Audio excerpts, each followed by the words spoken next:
स्नेहा दिल्ली के राजौरी गार्डन के रामविलास नामक सोसाइटी में अपने माता पिता के साथ रहती है। उसके पिताजी एक बहुत बड़े उद्योगपति हैं और उसकी माताजी एक बहुत बड़ी सोशल वर्कर हैं। उसके माता पिता दोनों ही वर्किंग हैं। इसीलिए उन्होंने स्नेहा की देखभाल के लिए घर में एक परमानेंट मेड रख रखी है जिसका नाम सुनीता है।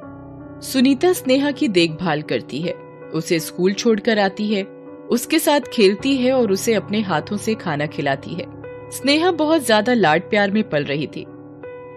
दूसरी तरफ उसी की ही सामने वाली सोसाइटी में आंचल नाम की एक लड़की अपने माता पिता के साथ एक छोटे से मकान में रहती थी। आंचल और स्नेहा दोनों एक ही स्कूल में पढ़ती थी। एक बार सुबह के समय की बात है, स्नेहा अपने डॉगी के साथ घूम रही थी।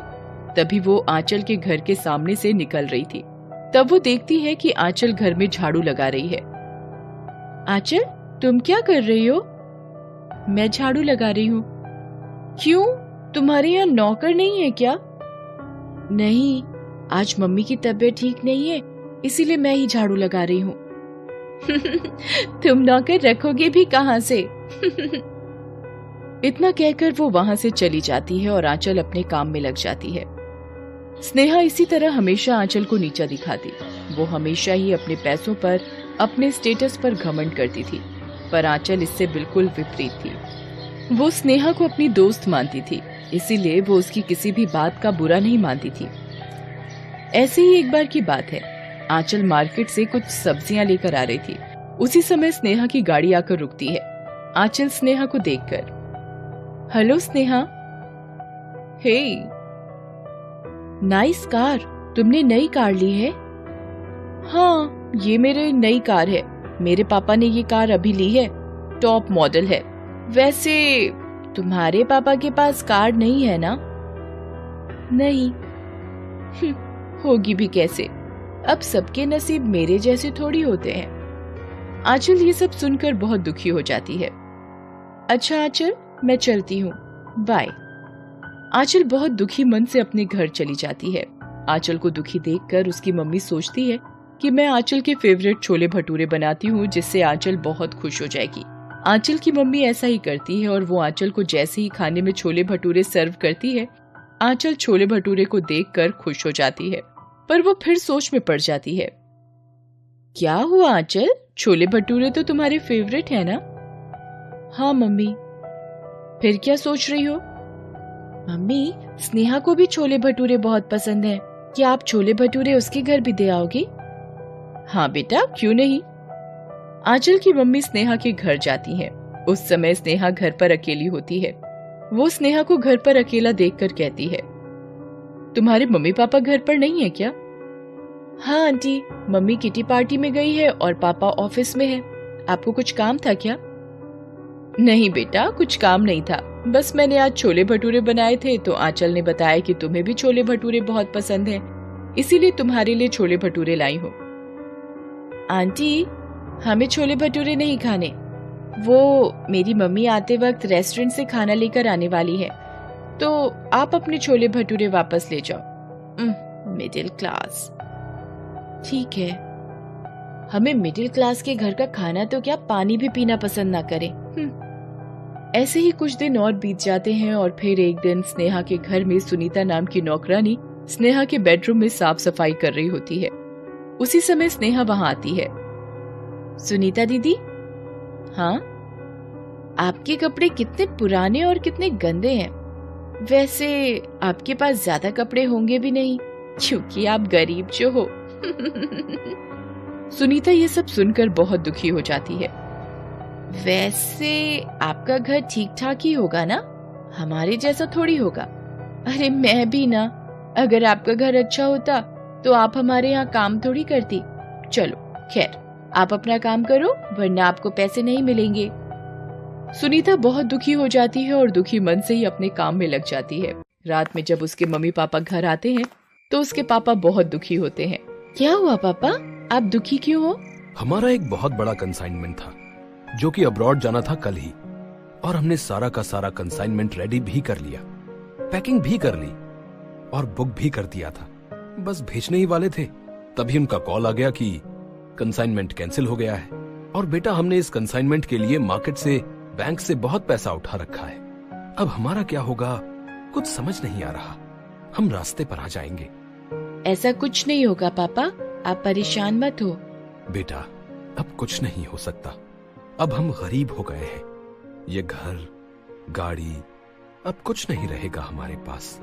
स्नेहा और उसके माता पिता सभी बहुत दुखी होते हैं और हर तरफ से कोशिश करते हैं कि कंसाइनमेंट कोई ले ले, जिससे बैंक के लोन, मार्केट का पैसा टाइम पर जमा कर पाए।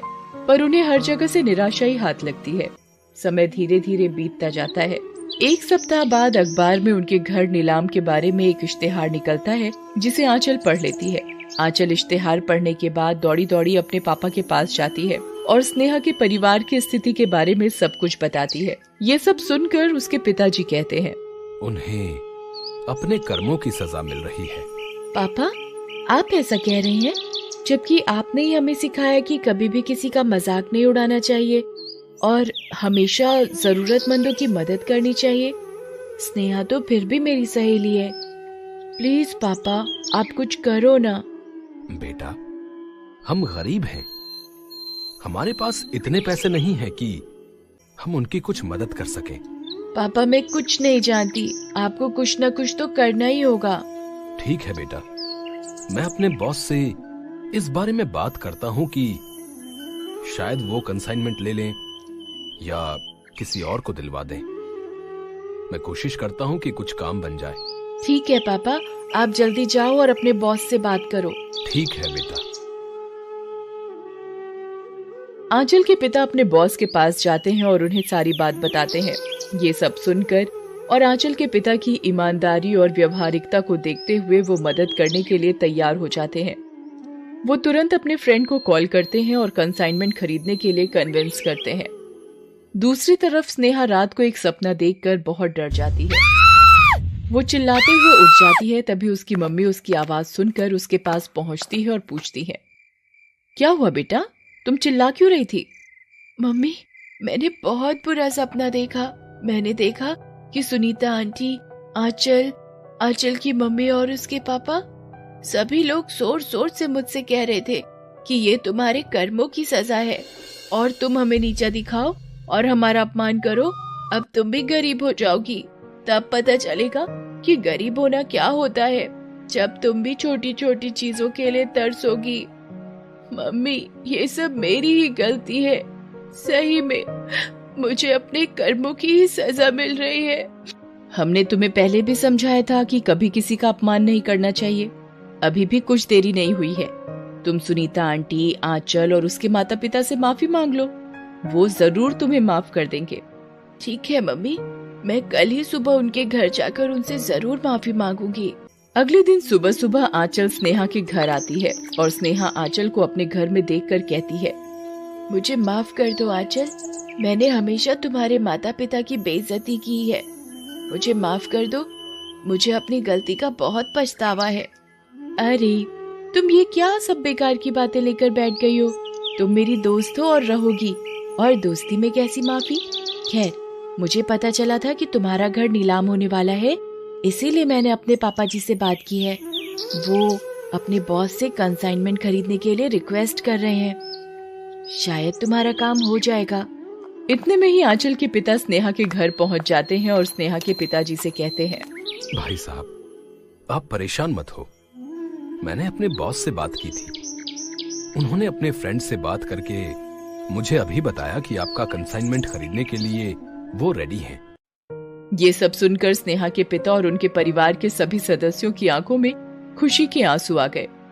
उन्होंने तुरंत ही आंचल के पिता को गले लगाते हुए कहा, भाई साहब, आपका बहुत बहुत धन्यवाद। अगर आज आप हमारी मदद नहीं करते तो हम रास्ते पर आ चुके होते।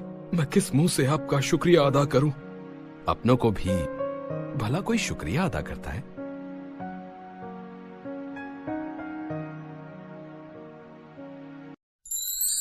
Thanks for watching.